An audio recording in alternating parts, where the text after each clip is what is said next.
देखो आपका ये जो चैप्टर है मेजरमेंट एंड यूनिट, मापन एवं मात्रक, ठीक है। इस चैप्टर में बहुत सी चीज़ें आपको पढ़नी है, सिर्फ मेजरमेंट ही नहीं पढ़ना, ठीक है। इस चैप्टर को अपन 3-4 पार्ट्स में डिवाइड करते हैं। पहला तो जो इस चैप्टर का नाम है मेजरमेंट एंड यूनिट, इसके बारे में पढ़ लिया, ठीक है। फिर आपने क्वांटिटीज़ पढ़ ली और वो मेथड पढ़ ली जिसमें आप क्वांटिटीज़ को लेते हो, ठीक है। उसके बाद नेक्स्ट इसका पार्ट है एरर, ठीक है। फिर इसका नेक्स्ट पार्ट डायमेंशनल फॉर्मूलाज, ठीक है। विमीय सूत्र, मापन एवं मात्रक, राशियाँ एवं पद्धति, त्रुटि, विमीय सूत्र, और लास्ट में आएगा सेरेक नंबर, सार्थक अंक, ठीक है। तो ये इतने पार्ट है, अपन ये कंप्लीट कर चुके हैं। आज अपन एरर पे चलते हैं, ठीक है। देखो एरर क्या है। अब देखो आप लोगों ने न्यूज़पेपर में काफ़ी टाइम पढ़ा होगा, कल चूरू का तापमान 50 डिग्री पार पहुंचा, 50 डिग्री। तो क्या वो 50 डिग्री पहुंच गया? अगर वो 49 डिग्री भी पहुंच रहा है ना, तो वो अगले बता रहे वैसे 50 डिग्री पहुंच गया, ठीक है। तो आपने जब थर्मामीटर में वो टेम्परेचर लिया तो वो टेम्परेचर 49 आ रहा है, लेकिन वो अखबार में कितना लिखा हुआ आ रहा है? 50। तो वो एरर है ना। एग्जैक्ट आपको ऐसे नहीं बताया ना 49.3 डिग्री टेम्परेचर है, नहीं बताया किसी ने, वो 50 बता दिया, ठीक है। वैसे ही आप 9.9 अगर आता है आप 10 ले लेते हो। जैसे आपकी एक्सेलरेशन, ग्रेविटेशनल एक्सेलरेशन, गुरुत्वीय त्वरण कितना होता है? 9.8, लेकिन आप मैक्सिमम कैलकुलेशंस में उसको 10 लेके चलते हो, ठीक है। तो आपने अगर इसको 10 लेके चला है, ठीक है, तो जब आप किसी फॉर्मूले में इस 9.8 की जगह 10 रख रहे हो, ठीक है, तो जो वैल्यू आएगी वो ग्रेविटेशनल एक्सेलरेशन उसमें 10 की लिया है ना आपने, लेकिन एक्चुअल तो 9.8 है। तो जो एक्चुअल वैल्यू आएगी इस फॉर्मूले की और जो आपने इस फॉर्मूले की वैल्यू निकाली है उसमें फ़र्क आएगा थोड़ा सा, ठीक है। इस फ़र्क को क्या कहते हैं? एरर, ठीक है। देखो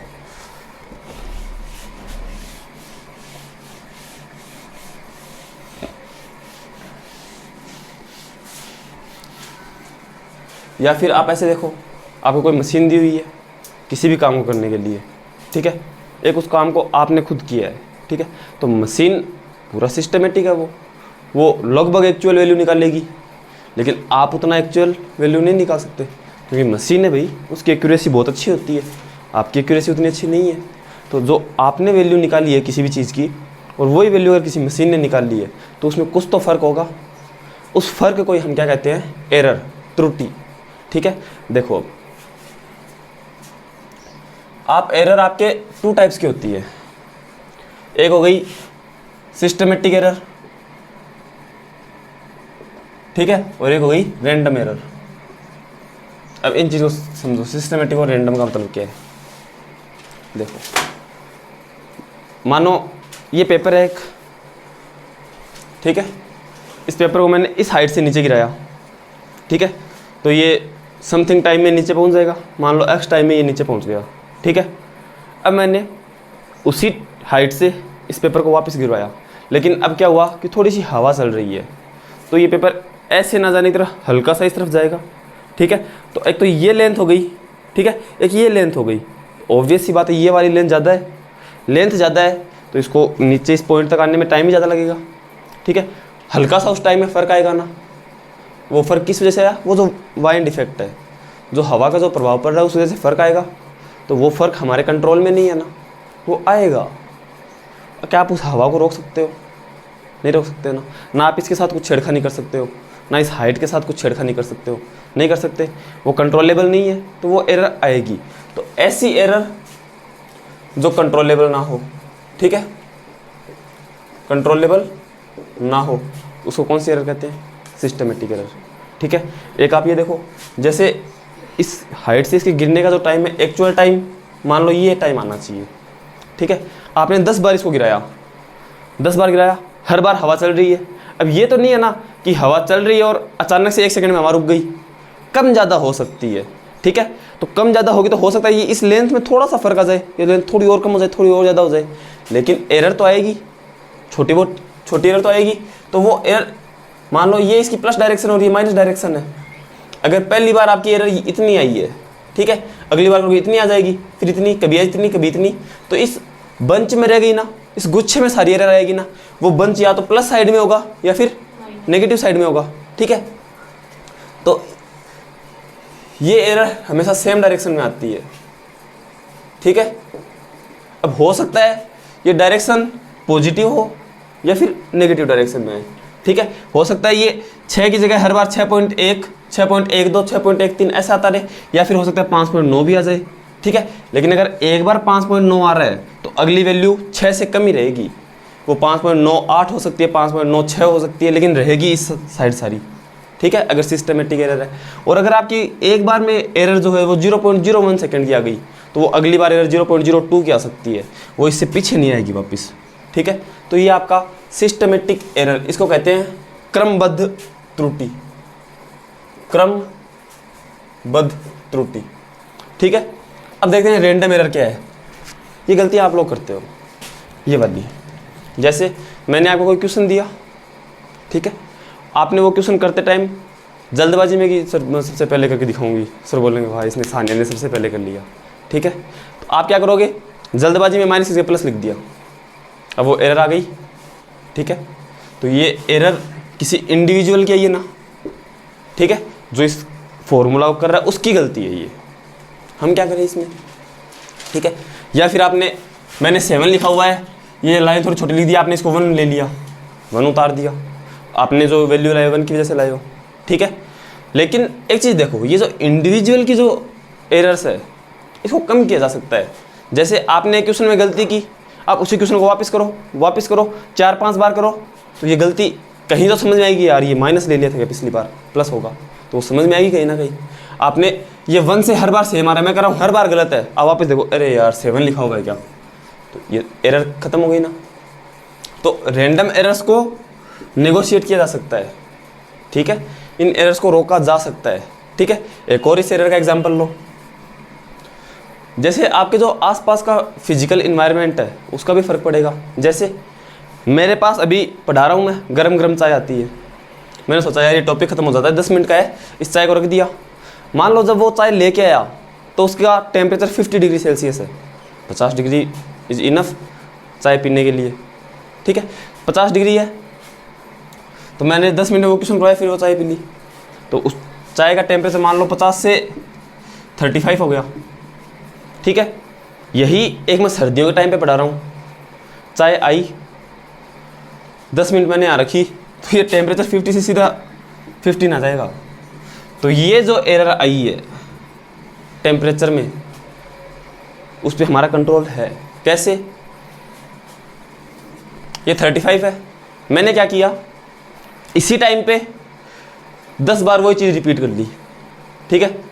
तो क्या ऐसा है कि अभी मैं पढ़ा रहा हूँ 10 मिनट में चाय ठंडी हुई, 5 मिनट बाद वापस चाय आई, तो क्या उस टाइम पे इस टेम्परेचर में बहुत ज़्यादा फर्क आ जाएगा? ऐसे ना थोड़ी है ना कि अभी तो चलो यार गर्मियाँ चल रही है, 40 डिग्री सेल्सियस है बाहर, ठीक है, और 15 मिनट के अंदर बाहर 3 डिग्री सेल्सियस हो गया, 0 डिग्री सेल्सियस, नहीं होगा ना, इतनी जल्दी चेंजेस नहीं होते। तो इस एरर को भी आप कम कर सकते हो, किसी भी चीज़ को 10-12 बार रिपीट करो, ठीक है, तो वो एरर कम होगी ना, ठीक है। या तो आप ऐसे कर लो, जितनी भी एरर आ रही है उन सब का वो ले लो, मीन माध्य ले लो, ठीक है, जितनी एरर आई है उन सबको जोड़ो और जितनी बार आपने कैलकुलेट किया उसका भाग दे दो, तो मिनिमम एरर आ जाएगी ना आपके पास। तो इस एरर को भी नेगोशिएट किया जा सकता है, ठीक है। तो रैंडम एरर को आप नेगोशिएट कर सकते हो, इस एरर पे आपका कोई बस नहीं है, ये होगी मतलब होगी। आप ना तो हवा को रोक सकते हो, ठीक है, ना ही आप इस लेंथ के साथ छेड़छाड़ कर सकते हो, ना इस पेपर के साथ, ठीक है। तो ये एरर तो आएगी, ठीक है। तो सिस्टमेटिक एरर, क्रमबद्ध त्रुटि, और रैंडम को कहते हैं यादृच्छिक त्रुटि, ठीक है। तो इन दोनों में फर्क समझ में आया, ठीक है। अब देखो, ये तो हो गए इसके 2 टाइप्स, ठीक है। अब एरर को लिखने का भी अलग अलग तरीका होता है, ठीक है, अलग अलग तरीके से एरर को लिखा जा सकता है। जैसे मेरे पास कोई वैल्यू 100 आनी चाहिए, ठीक है, और ये मेरी वैल्यू 102 आ रही है, ठीक है। तो एक तो मैं कहता हूँ मेरे पास 2 की त्रुटि आ रही है, ठीक है। अब एक मैं ये 2 है, ये इसका कितना परसेंट है, 2% ही है।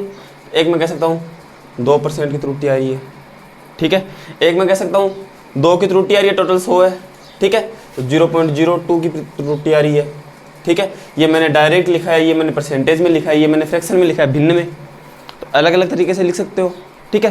तो अब इन लिखने के तरीके देखो कौन कौन से हैं इसको।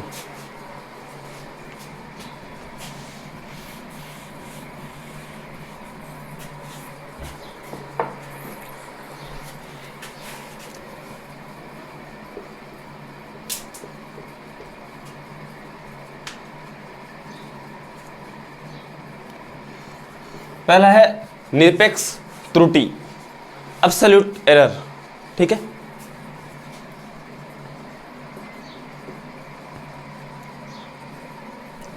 एब्सोल्यूट एरर, ठीक है। इस एरर को देखो कैसे लिखोगे आप। आपके पास कोई एरर आई है, ठीक है। आपने उसको डेल ए के रूप में रिप्रेजेंट कर दिया। डेल ए का मतलब क्या है, इसके 2 तरीके निकलते हैं। डेल ए का मतलब है डिफरेंस, जो एक्चुअल वैल्यू है और जो आपकी वैल्यू आई है उसके अंदर जो डिफरेंस है, डायरेक्ट डिफरेंस। जैसे एक्चुअल वैल्यू 100 है, मेरी 102 आ रही है, तो डायरेक्ट डिफरेंस के बीच में कितना है, 2 का, ठीक है। एक इसको डेल का एक मतलब होता है अवकलन, डिफरेंशिएशन, नाम सुना है, ठीक है। तो एक इसको डिफरेंशिएशन के रूप में लिया जाता है, ठीक है। फिजिक्स में आप मैक्सिमम टाइम इसको डिफरेंशिएशन के रूप में लोगे, ठीक है।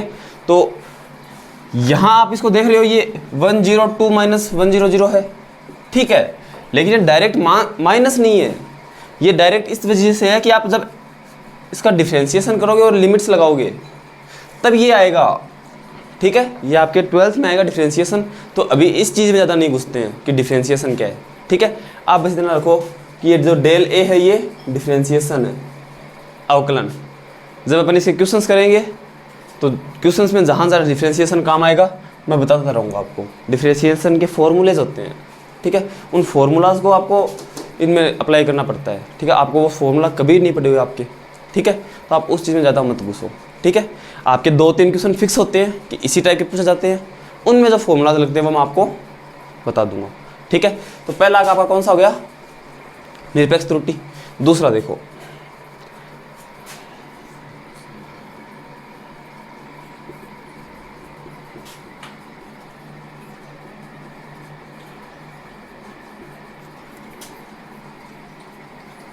फ्रैक्शनल एरर, भिन्नात्मक त्रुटि। करना कुछ नहीं है, जो आपकी एरर आ रही है उसके नीचे आप एक्चुअल वैल्यू का डिवाइड कर दो, ठीक है। आपकी जितनी एब्सोल्यूट एरर आई है, जितनी आपकी निरपेक्ष त्रुटि आई है, उस त्रुटि में जो एक्चुअल वैल्यू आएगी, इसकी जो वास्तविक मान है उसका भाग दे दो आप डायरेक्ट। तो आपके पास एक फ्रैक्शन बन गई ना, ठीक है। ऊपर तो आपकी एब्सोल्यूट एरर आ गई और नीचे इसकी रियल वैल्यू, ठीक है। तो अगर आपको एब्सोल्यूट एरर दी हुई हो, रियल वैल्यू दी हुई हो, तो आप फ्रैक्शनल एरर निकाल सकते हो ना, ठीक है। तो ये आपकी कौन सी हो गई, फ्रैक्शनल एरर। एक इसका तरीका और है,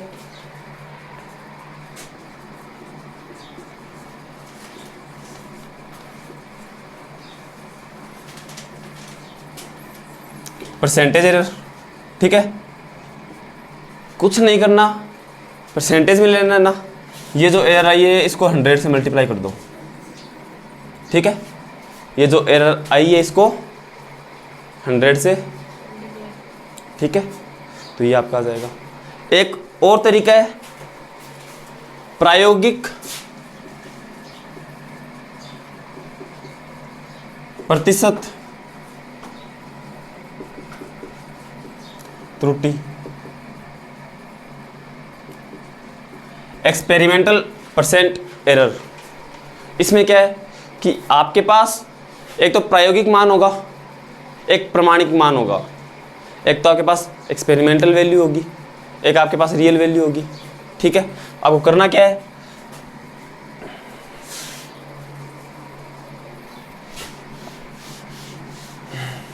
आपको ये करना है, जो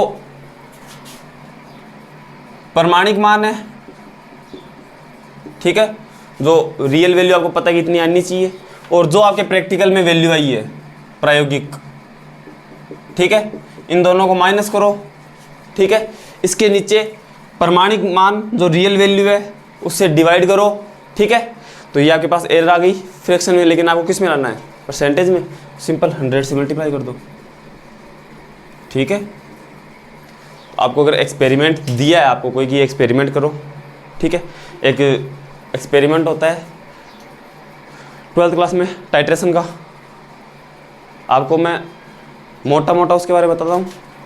2 लिक्विड है, उनको कैसे जैसे मिला के उसका कलर ब्लू करना, पिंक करना होता है, ठीक है। तो आपके पास वो रियल वैल्यू दी होती है कि इतनी वैल्यू पे अगर आपने इतने इतने ml ये दोनों सॉल्यूशन मिला दिए तो इसका कलर पिंक हो जाएगा, ठीक है।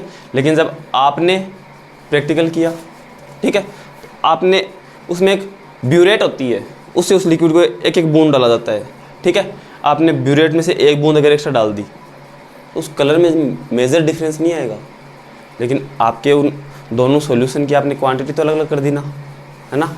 एक बूंद में आपने मान लो 1 ml भी एक्स्ट्रा कर दिया तो वहाँ एरर तो आएगी ना, ठीक है। तो ये तो जितने पे वो कलर आना चाहिए ये आपने जितनी बूंद आपने डाल दी, ठीक है, और जितना आना चाहिए उससे डिवाइड करो और 100 से मल्टीप्लाई करो, तो आपकी कौन सी प्रायोगिक प्रतिशत त्रुटि, एक्सपेरिमेंटल परसेंट एरर आ जाएगी, ठीक है। तो ये आपके कुछ टाइप्स है एरर के।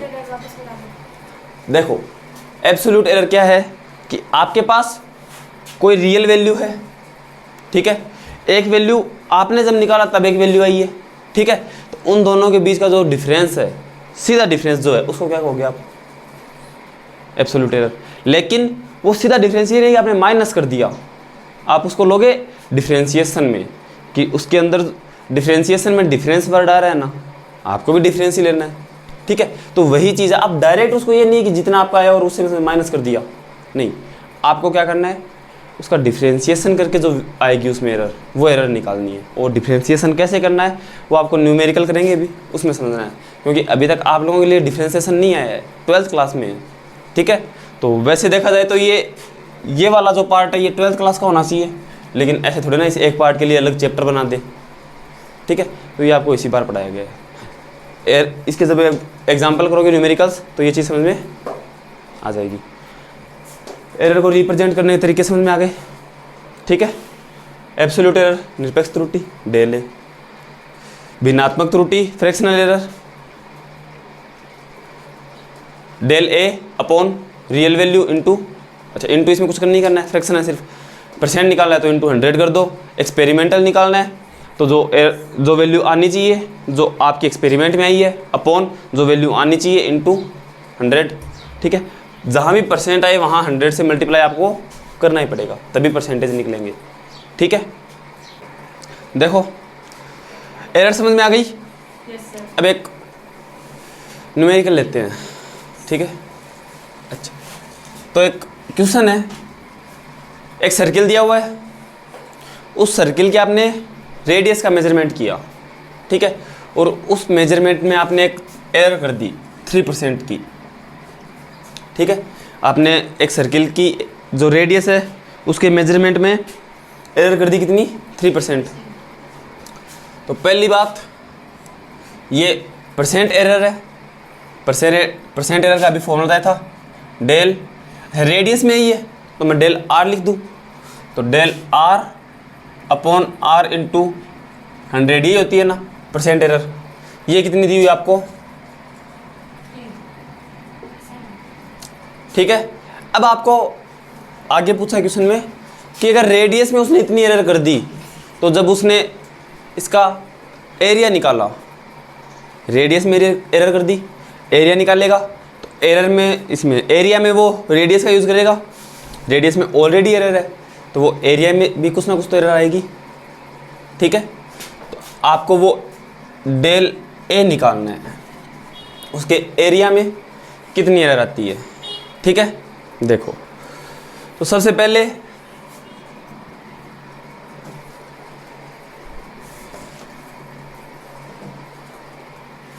एरिया कितना होता है, एक्चुअल वैल्यू कितनी है एरिया की, पाई आर स्क्वायर। सर्कल का एरिया पाई आर स्क्वायर ही होता है ना, पाई आर। अच्छा, अब आपको डेल ए लेना है ना, डेल ए। तो डेल ए के लिए आपको ए का डिफ्रेंशिएशन करना पड़ेगा, अवकलन। ठीक है, अवकलन का एक फॉर्मूला होता है, एक्स की पावर एन का अगर आप डिफ्रेंशिएशन करते हो तो वो आता है एन एक्स की पावर एन माइनस वन। ठीक है, अगर आपको डेल निकालना है तो इसको डेल अपॉन एक्स कर दो। ठीक है, अब देखो पाई कांस्टेंट है, तो कांस्टेंट वैल्यूज में एरर नहीं आती। कांस्टेंट में एरर कहाँ से आएगी? कांस्टेंट का तो मान फिक्स है ना, आप उसको निकालते भी नहीं हो, तो कांस्टेंट में एरर नहीं आएगी। तो इस पाई को तो छोड़ो, आगे क्या है? आर स्क्वायर एक्स की पावर एन वाला फॉर्मूला लगाओ। क्या है? एन, एन कितना है इसमें? 2 डेल एक्स की power n minus one, 2 minus one कितना हुआ? 1, तो एक्स की पावर 1 मतलब एक्स, तो 2 डेल आर अपॉन आर। ठीक है, अब अगर आपको एरिया में परसेंट एरर निकालनी है तो इनटू 100। ठीक है, ये आपके पास एरिया में एरर आ गई 2। क्या मैं इसको पूरे को इसे अलग लिख दूं? Del r upon r into 100, इसकी वैल्यू कितनी है? 3%। तो 2 इंटू 3% कितना आया? तो एरिया में कितनी एरर आई? ठीक है, अब इसमें तो आपके पास वेरिएबल सिर्फ एक था, आर इसमें वेरिएबल था। ठीक है, चलो अब एक अच्छा क्वेश्चन लेते हैं। आपको P is equal to x square y cube upon z एक वैल्यू दे रखी है। ठीक है, P square P is equal to x square y cube upon z. ठीक है, इसमें आपको x, y और z तीनों को जब इसने मेजरमेंट किया तो छोटी छोटी एरर कर दी। वो एरर कितनी कितनी है? x में तो उसने कर दी 1%, y में कर दी 2% और z में कर दी 3% एरर।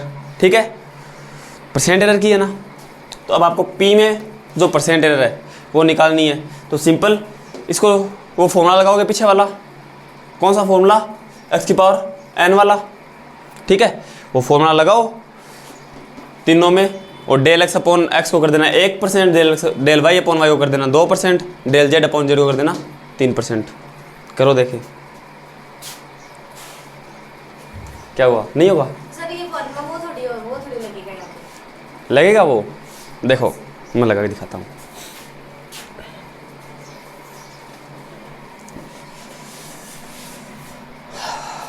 देखो ये क्वेश्चन है। अच्छा, इस क्वेश्चन को क्या मैं इस तरीके से लिख सकता हूँ? X square y cube z minus 1।